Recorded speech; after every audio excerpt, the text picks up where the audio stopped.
भगवान शिवा वैसे हैं तो ये सृष्टि के विनाशक पर इसे बड़ा दयावान और भोला भी कोई नहीं। शिवा तो इतने भोले हैं कि कोई उन्हें सच्चे माँ से बस बेलपत्र ही चढ़ा दे तो वो इससे ही प्रसन्न हो जाते हैं। इसीलिए तो हम उन्हें भोलेनाथ भी कहते हैं। भोलेनाथ को तो अगर रक्षा भी प्रश्न कर दे तो वो उसे भी मनचाहा वरदान दे देते हैं। ऐसे हैं भोलेनाथ। भगवान शिवा जब आपसे खुश हो जाते हैं तो आपको कुछ संकेत देते हैं जिन्हें अगर आप जान गए तो आप बहुत भाग्यशाली हो जो स्वयं भगवान शिवा आपसे प्रश्न है। नमस्कार, आप देख रहे हैं ट्रू कॉमन ज्ञान यूट्यूब चैनल की। जब भी आप भगवान शिवा को देखते हैं तो आपका माँ खुश हो जाता है और आपको एक असीम शांति का अनुभव होता है। आप अपने सभी दुख दर्द भूल जाते हो और शिवा से जुड़ जाते हो। समय आपको ये एहसास होता है कि मेरा ये जीवन शिवा के बिना बिल्कुल अधूरा है, क्योंकि एक शिवा ही हैं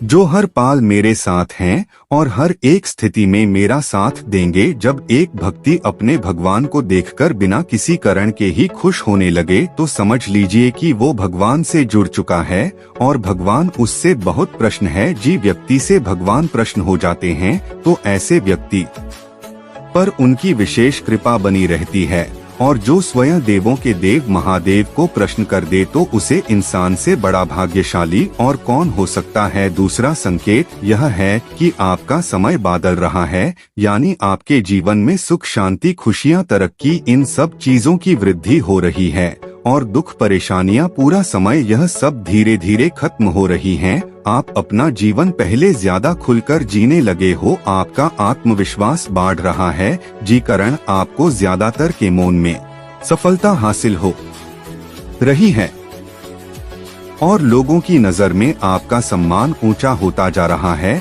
आपका जीवन दिन प्रतिदिन बेहतर होता जा रहा है, क्योंकि जब भगवान आपसे प्रसन्न हो जाते हैं तो वो आपके जीवन की परेशानियां दुख दर्द दूर कर देते हैं। आपका जीवन सुखों से भरने लगता है। ऐसा इसलिए होता है क्योंकि जी भी इंसान के ऊपर महादेव का हाथ हो तो भला ऐसे इंसान का कोई क्या बिगाड़ सकता है। अगर कोई भगवान शिवा उनका आशीर्वाद हमेशा आपके साथ होता है और को खुश कर देता है तो शिवा उसे इंसान को जीवन भर खुश रखते हैं और हमेशा उसे पर अपनी कृपा बनाए रखते हैं। ऐसे हैं भोलेनाथ। और अगर आप यह जानना चाहते हैं कि शिवा किस प्रकार आपकी रक्षा कर रही हैं, आप सभी को ट्रू कॉमन ज्ञान की तरफ से धन्यवाद।